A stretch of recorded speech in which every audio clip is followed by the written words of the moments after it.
What's going on? Oh man, chilling. Hey, Thanks for doing this. I'm just gonna adjust my light here. no problem.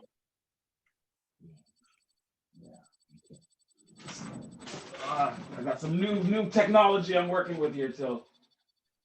Okay, let's see. It takes Hopefully some, that's it takes some getting used to this technology, man. yeah. I got some new lighting back here. So, but yes. How have you been doing with COVID during these times?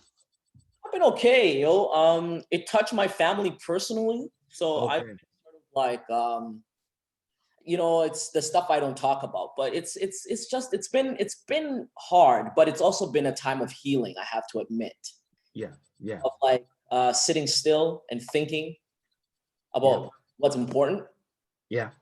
and like yeah, all of that. And so Yes.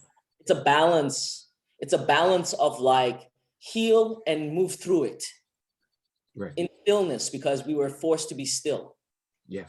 Yeah. so that's what it is. Oh, that's How good, you man. doing, man? How are you? I'm doing all.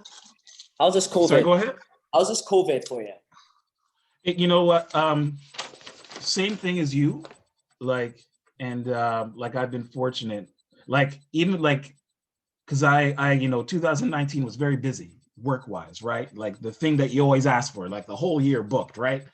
And by the time I got to like my last show, I was like, I don't care. I don't want another opening night. I don't care.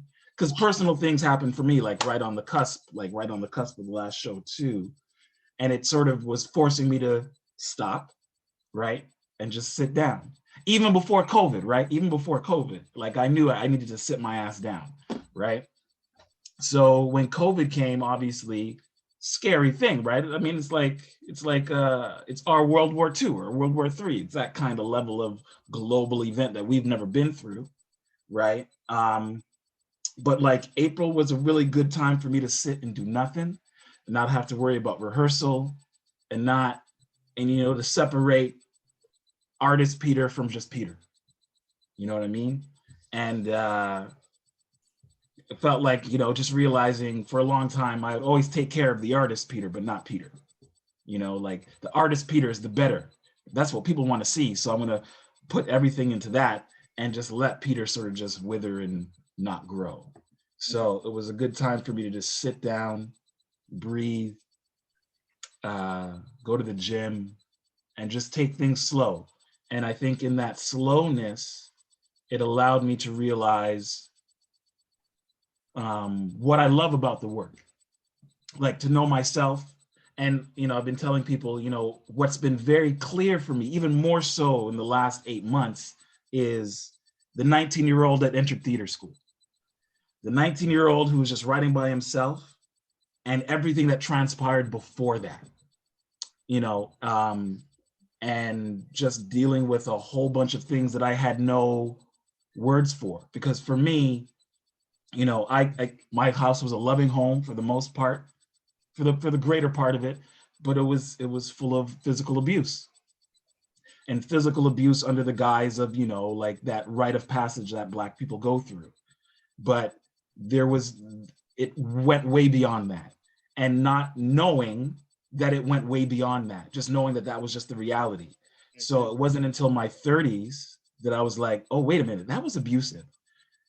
I wonder, and just seeing all the things that it sort of informed myself about myself. So And how it actually guides you in the world. exactly, right, because my mom stopped beating me at 13, right? I remember the day she was hitting me with umbrella and it wasn't working. Sort of left frustrated, but I didn't stop beating myself. I took over that role. You know what I mean? So it didn't stop. So now it just becomes internalized. And I think, and part of why I'm doing this voice workshop too is what's become clear to me is that the type of person and the environment I grew up in, all that negativity and all that stuff, I took it became inward. So depression was my thing. Anxiety was my thing. If I grew up in Regent Park or Driftwood or some of these, at-risk neighborhoods, if I was around the right people, it would have been outward. I could have been that person with a gun. I could have been that gang. So it just so happened I went inward, and a lot of our guys, it goes outward, right? So this inability to acknowledge our experiences as our truth and to be able to speak and be able to say it. You know, I think in the last 5 years, us as a community, all the different communities, being able to say mental health, just be able to say mental health, right? To be able to say words like trauma, you know what I mean? That's still hard for some Black communities to accept that mental health thing. It's like it doesn't exist in some communities. Yeah.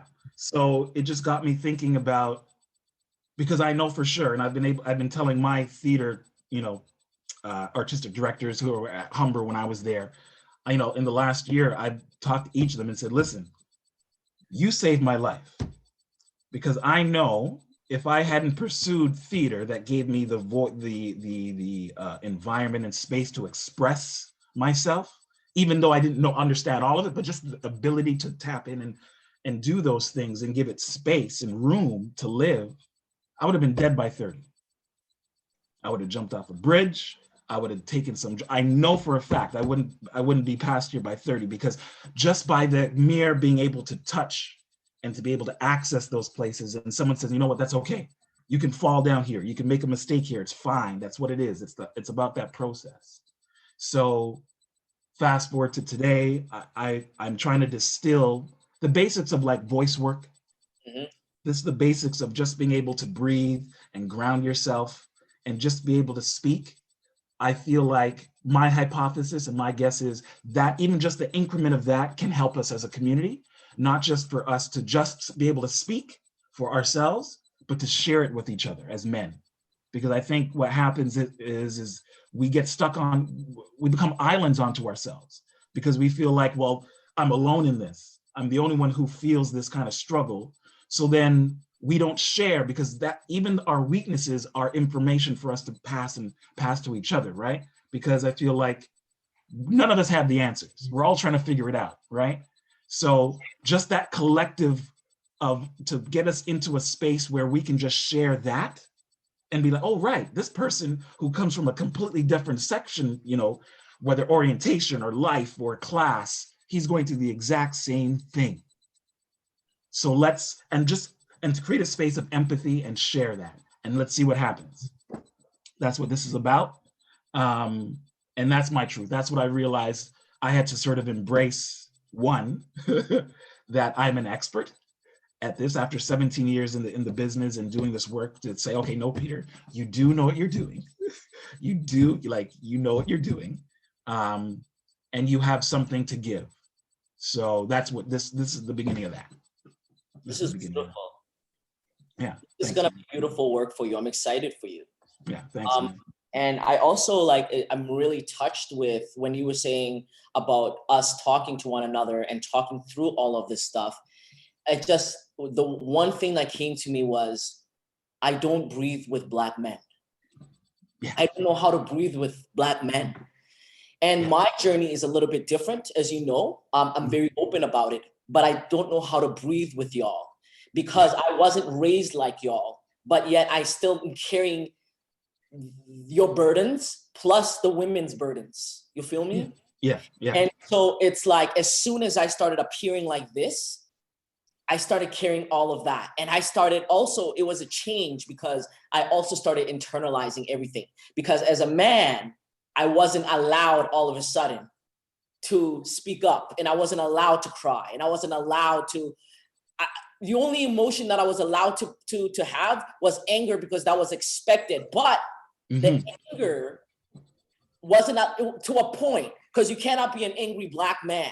And so it's like this much control. And that's why I've been so angry in the last 5 years with theater, with everything, because I'm like, this much control of having to be this Black man is fucking hard.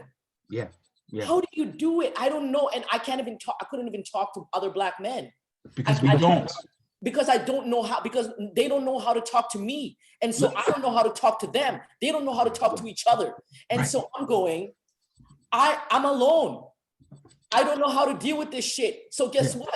I started to isolate myself. I started to be, I come out every now and then. You know, I do my videos. People think I'm out there, but it's only because I'm just showing that there's a different way of being a Black man, right? I can be funny, I can do all these, I can talk about things, but I wish I could do that in person. The difficulty is that there, especially with Black men, there is a structure of like what we're not supposed to be. And we Right. all regurgitate that shit. We Yeah. all tell each other that. We've been handed down it, you know what I mean? And it's like, and I was talking to Marcel about this too. Like, I don't know if you saw the video that I did with him. And it's sort of like everything we do, whether we like it or not, doesn't matter if you're on the conservative end and then it's respectability politics or left, we are constantly always navigating the white gaze, constantly navigating living in a white supremacist society. Whether we like it or not, we're constantly navigating that. Every move is in relation to this. So if I wear a nice suit and I go to church every day, you know, it's because of this. So it's to rebut that, right? So and we never stop. So from wherever you were, wherever emancipation hit your country, wherever that was, Yep. When did we stop to be able to heal?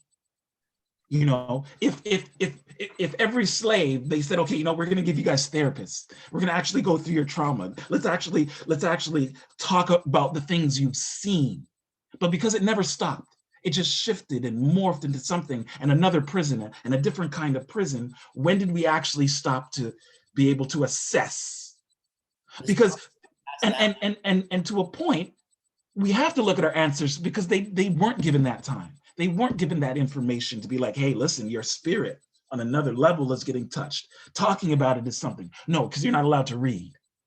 You know what I mean? You're not allowed to vote. So my thing is, it makes sense where we are as men, as a community, because we haven't been given the tools.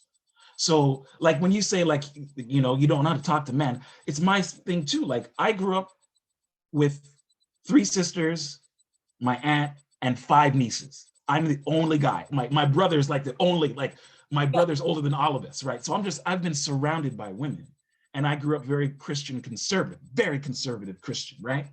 And it was this paradox because being the youngest and looking at all the women in my life, I was like, yo, their lives is harder than mine. Like I could see what the pressures of the men around them were imposing on them.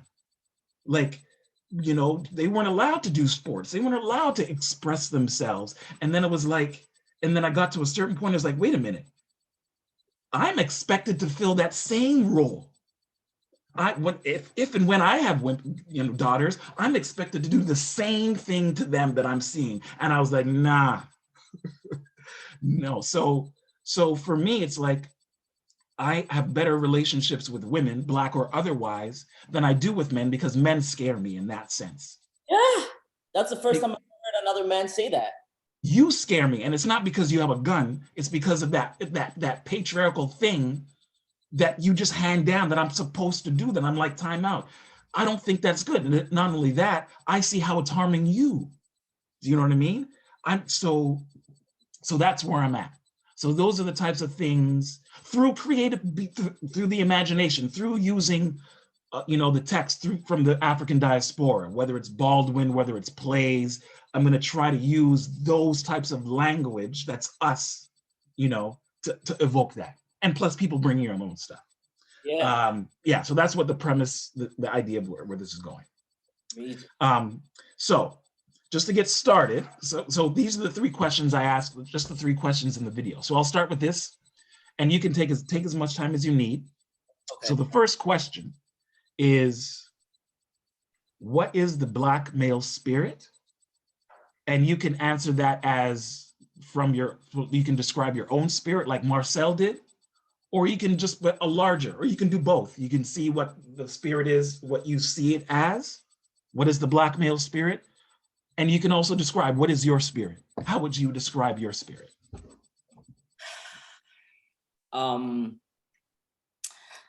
I saw those questions and they stopped me because I was like, what is the Black male spirit? Yeah. I identify with that.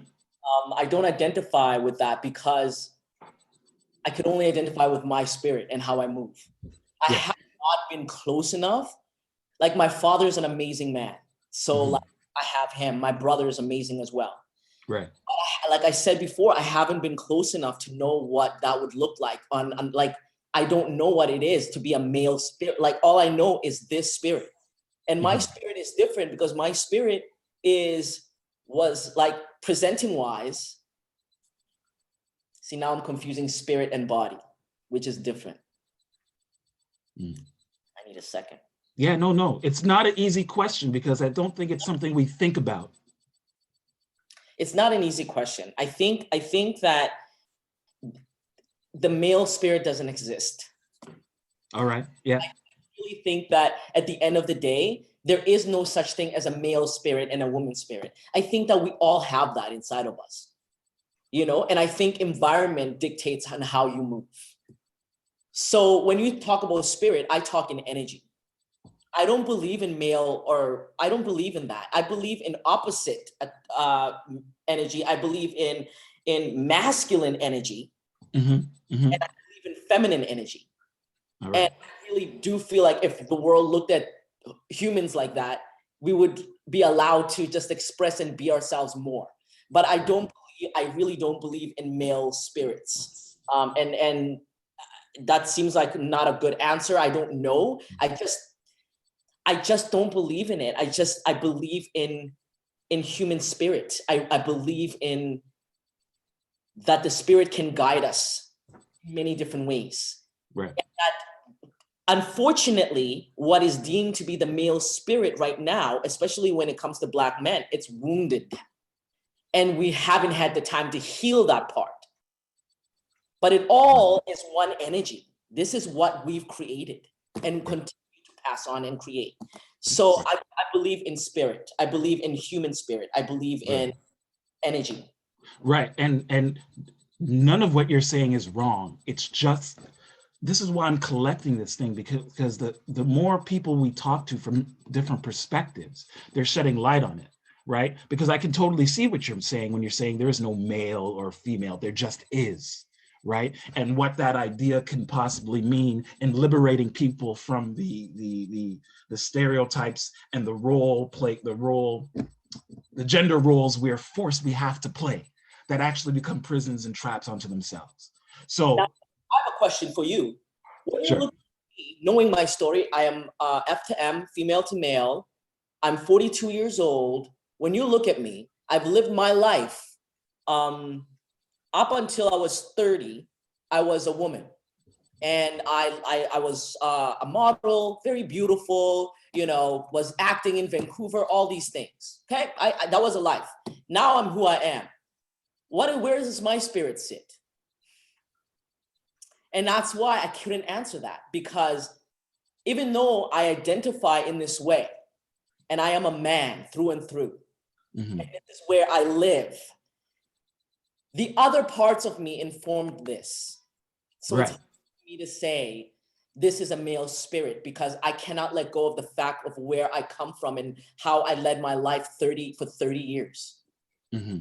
I'm a new man to the world. And also I'm a new man because the way the world treats me as a man was far different. And so the way I move around is new. 12 years old. I'm 12 years old. Yeah. Teenager. Because I'm learning, because the world treats you different. That moves my spirit different. How the spirit of the world treats you moves your spirit in different ways. And so I've moved in so many different ways. You cannot define. I really believe that you cannot define that. You cannot define male and female spirits. I cannot let go of that female spirit, I guess, or what that energy, because it still lives in me. Yeah. Right? The male has always been around. When I was a kid, they all confused me because my energy was a boy energy. I knew that. Right? And people would be like, my parents would correct them, no, it's a girl. But the energy was right there. That's how my spirit moved. Now, but I don't believe in boy energy or girl, because it's just me. That was me moving. Right. That was my energy growing. So that's what I got. No, that's great, because like for me, because what I'm hearing too is that this thing about, okay, one of the things, because, you know, my Christian upbringing was so influential, one of the two most influential things in my life. And we would talk about ourselves as saints, as these superhuman people with this ability to channel God. And it was the best thing we could ever achieve to. And it was almost what I would think delusions of grandeur, right?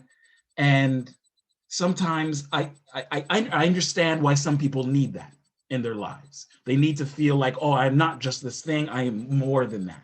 And it gives them this moreness. But that experience was so negative because it never included who I was. It was always about achieving something outside of myself that I didn't have, right? So it was always about, well, God's going to give you this because you don't actually have it because you're worthless. Yep. Right? So there's this constant pursuing something outside of myself, and it requires me to say that I am less than something. I don't have something. So I'm always less than. So fast forward now, I'm realizing, because I used to, you know, growing up listening to hip hop, you know, I fell in love with Wu-Tang, right? And what I think about Wu-Tang or any of those people, because, you know, they have what knowledge of self and 5% nation, and they're calling themselves the gods of the earth and all, you know, all this kind of stuff. And I admire it. I see what it's done for their lives. It's actually given them something. But even in that, I'm like, you know what? I don't want to be a gods of the earth. I don't want to be that. I just want to be Peter, because for so long, Peter was never, you know, just being me, just being the spirit that I am was never enough. So, and my folks around me thought they were giving me this because you need to be this. And rather, how do I provide security and stability into the thing that you already are without having to do anything, you know? That's And why. yeah. That's why I left the church. My dad is a minister, is a preacher, a reverend. But I left for that same reason, because it wasn't celebrating who I was. For me, in fact, what it was doing, it was telling me that I am going to hell. Yeah. So, you know, minister's kid, liking women, looking at kid, Yeah. I'm going to hell. This Yeah. thing that is beyond that we're supposed to reach is telling me On a level. yes, I'm going to hell. So I had to make a choice. I was either not going to survive like you, Yeah. or I was going to choose myself. And choosing myself was choosing to love who I wanted to love, and then ultimately choosing to be this way. Yeah. Right. And it's the pursuit of that. And yeah, man. And it's just, no, that's exactly it, man. I think, and this is where I find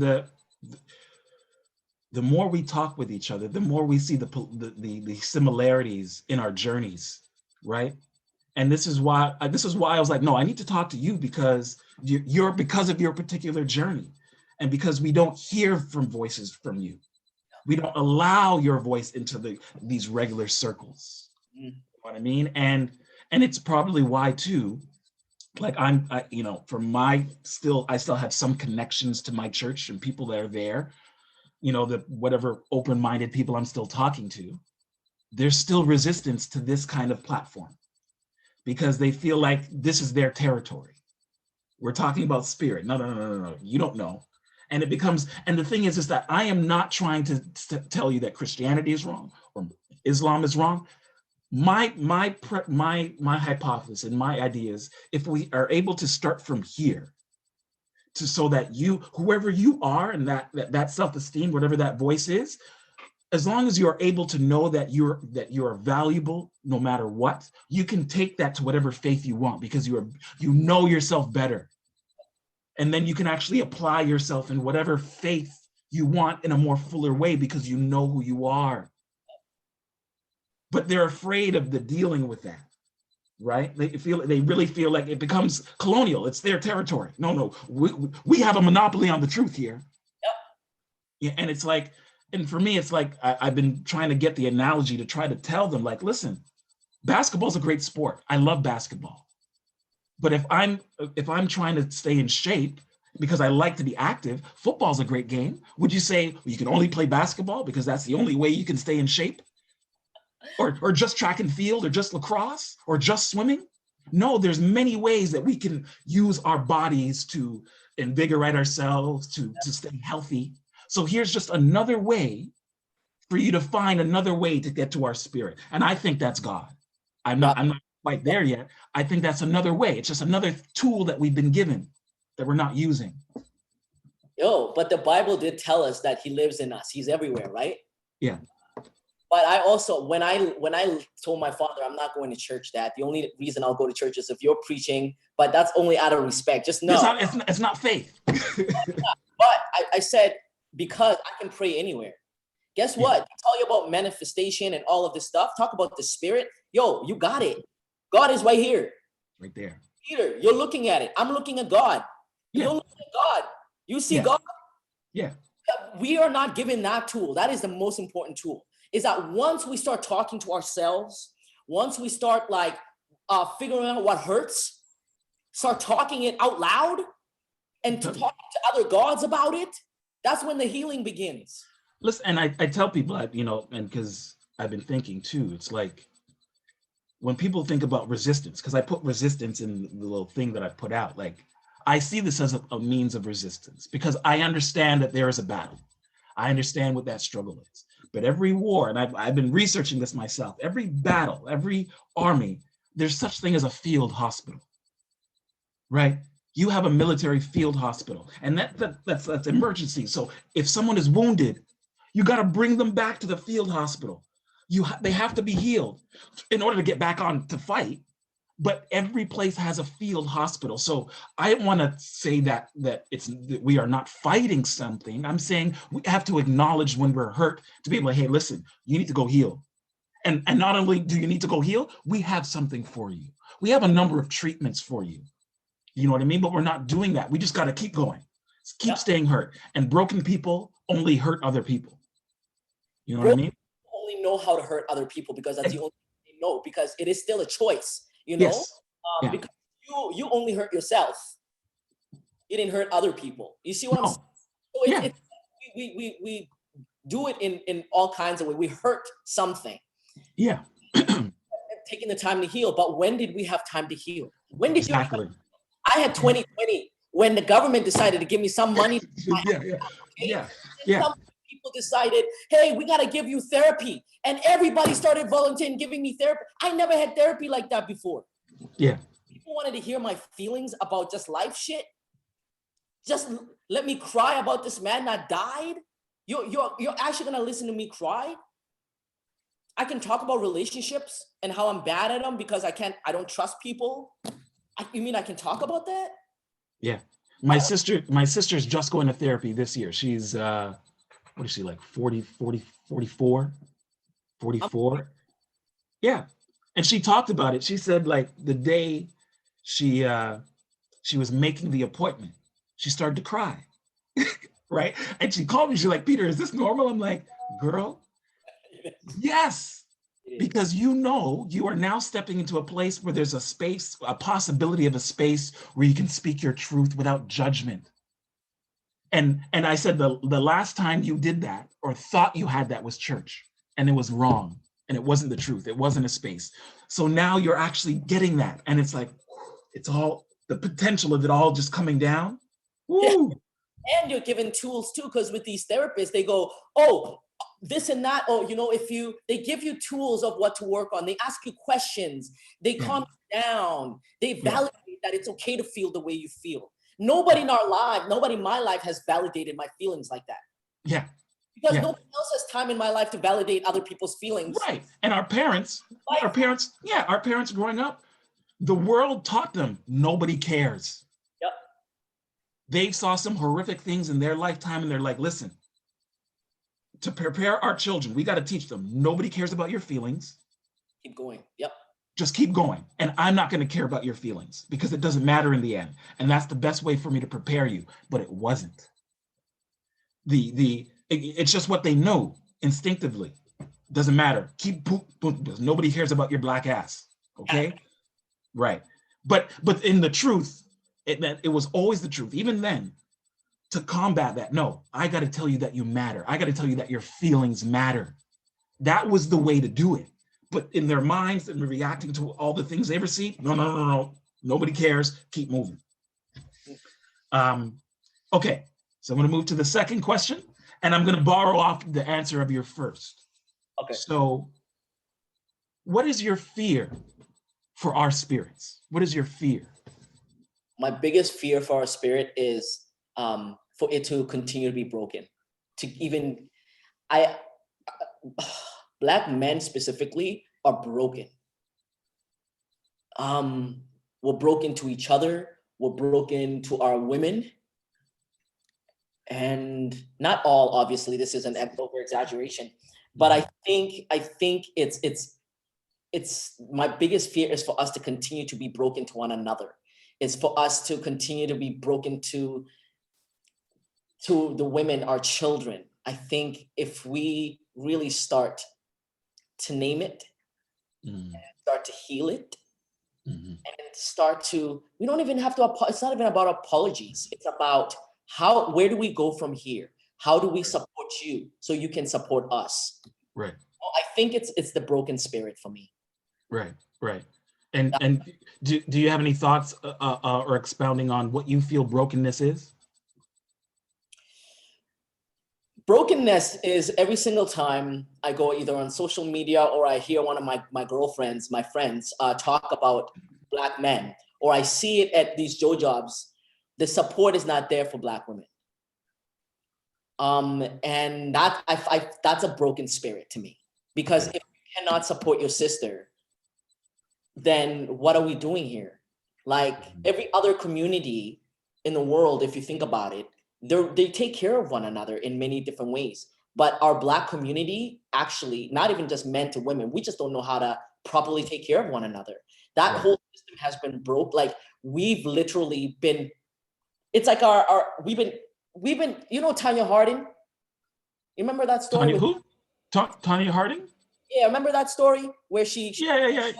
over the, what's the other woman's name? Anyways, that's Nancy Kerrigan.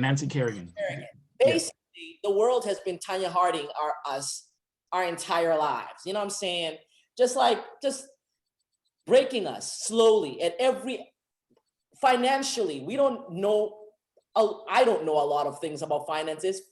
Money scares me. Why does money scare me? Some people know money really well in other cultures because they're taught that. That's broken. Yeah. What else is broken? A lot of love is broken. We don't know how to really take care of one another. I've been to Toronto. I came to Toronto from Vancouver to work with Black people. It took me this long. I've been here 10 years. Why is that? I feel like that's broken. You know, there's so many different ways that we don't show support for one another, you know, where I'm just like, how come? Why? Right. And I think that's where it's broken. It's the kinship, it's the skinship, it's what happened to brother? What happened to sister? I know the world is changing and the world is moving and all that, but we're still struggling with the same shit. The same shit. Yeah, because I remember when in 2012, I was really contemplating suicide for a long time. I came close. I didn't actually do it, but I came fairly close, had everything I needed. And I was able to get past it. And I told, I sent a mass email message to some of my high school brothers that I went to high school with. And a couple of them replied because they understood, but one of them, he didn't reply, but I met him at my work. Like I was working at the RCM at the box office, and he came in doing construction one day, and he said, hey, listen, I got your email. I'm going to come back. I'm going to talk. We're going to talk, right? And he's a big bro, like lovable giant guy. And he came and he said, we were talking, and he said, I got your email. And he's like, you know what? I didn't know what to say. I didn't know what to tell you. So he felt he was being rude. And I was like, listen, thank you for even just doing this. because this is what we actually need. And for me, what I'm trying to do is, for 2020 and beyond, I want us to know what to do in that situation. When someone is in that place, no, we need to know what to do. Okay, we can call that person. We can say, hey, listen, we have a network of people to talk to. Go to Bell Hooks. I remember saying that, she said that if you're ever in that place, go to somewhere where you're loved, no matter where you are. Go to somewhere where you're loved, or call someone you're loved. I want us to have those tools to know what to do in those situations, rather than to be like, I don't know. No more of that. That was 8 years ago. And I'm thinking, if we're going to really push through and get to a different level, we got to have those tools ready on the go. And to be like, no. How do I support and empathize? And just listen. Even if you don't know what to say, just sit and just talk to me. Where are you at? And I can just hold you in that space, whether I have the answers or not. Yeah. The truth. I will tell you a short story about suicide. I was volunteering to be a mentor for another trans guy, a young Black trans guy. Yeah. And we would do things, and I would show him around, and talk to him as a big brother and all of that kind of stuff. And one day he sent me one of those text messages. Mm-hmm. I've never been so shook in my life. I didn't have the tools, because I didn't realize while I was helping him, I was neglecting myself until that came up. And then I was like, I'm transitioning right now. I don't know what to do to help him, because this is what I feel like doing every day right now. Right. So I was like, I didn't know how to help him. Mm-hmm. But you're right. The tools are important. What ultimately happened is that I just quit. He never went through with it either. Okay. Yeah. Thankfully. But after that, I had to find him and the police and all this blah, blah, blah. But I decided I can't volunteer. I cannot be anybody's mentor until I'm healed. Mm-hmm. There's no way. If I don't have the tools, I'm not going to fix the house. If I don't have things, how am I supposed to build a house, Peter? Mm-hmm. Mm-hmm. Mm-hmm. You know what I'm saying? I can't do nothing. So I need this first before I can be mentoring or being there for other brothers too. Right. And I don't want to regurgitate the same bullshit. Exactly. And to me, over the last maybe like 5 or 10 years, I hate the word conversation. Oh, we need to have a conversation. I hate it, because I feel like we've pulled all the meaning out of what that actually means, because we don't. I mean, this is globally. We don't know how to talk to one another anymore. Yep. We really don't. So that's something we're all suffering from. But I hate the word when I hear, oh, we need to have a conversation. No, you don't. You're lying. You don't mean that when you say that, because that's just a filler word, a placement word. Politicians use that all the time. I hate it. Okay, I could ramble. So my last question. Okay.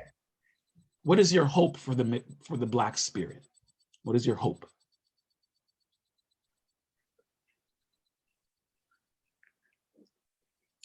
Oh man.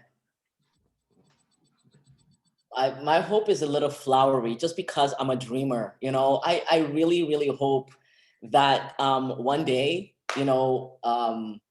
that I wake up, maybe when I have kids, they wake up and they don't have to worry. Like, I hope that our spirit walks out of the house without having to worry. I hope that we can maneuver through, oh God, okay, wait, I don't want to cry, but I just hope that we can maneuver through this life without having to suffer, without having to sacrifice our spirit. That's what I hope. I really hope that the world gives us a break. I think we need a break. I think our spirit needs a break, Peter. Yeah. Absolutely. Black spirit needs a break. Yeah. And it's moments, when the coach for the Clippers, he broke down, Doc Rivers, and he said, why don't they love us? And that's what it comes down to. And to say that, and that's why I put love in my thing, that last thing. It's become idealized. Oh, you're not a realist if you say love. But that's what MLK was talking about, and they killed him, right? Fred Hampton Jr. was unifying. His Rainbow Coalition was grabbing the hillbillies, was grabbing these things. So, and that's when I get mad when Jason Kenney, the guy, the premier in Alberta, and he was saying that, when people were talking about the numbers and COVID and stuff and all this kind of stuff, he's like, oh, people are just saying that because they don't love Albertans. And it got me mad because they're like, don't tell me who I don't love. No, you don't get to do that. You don't get to do that. I got love for Alberta. I've never been there, but I got love for Alberta. Don't tell me that. You know what I'm saying? And I hate that, but yeah, no, I feel you on that. And these are the kind of conversations that I hope to not just elucidate, because we can just all ramble in a room, but for us to actually breathe and ground ourselves. And this also, like I said in the video, it's not just for actors. Like because I think about my dad. I met my dad twice. I met my dad when I was 11, and I met him when I was like 13. I have no hate for him because I have no idea who he is. None. I haven't done any investigation.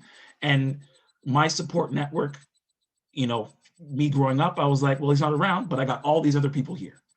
So for me, it's like, well, who's showing up? That's what mattered to me. Well, who's going to show up in my life? If I got people showing up, I'm going to depend on that. But I think of him. And the reason I'm not mad is because I don't know this man's life. I don't know what he saw. I don't know.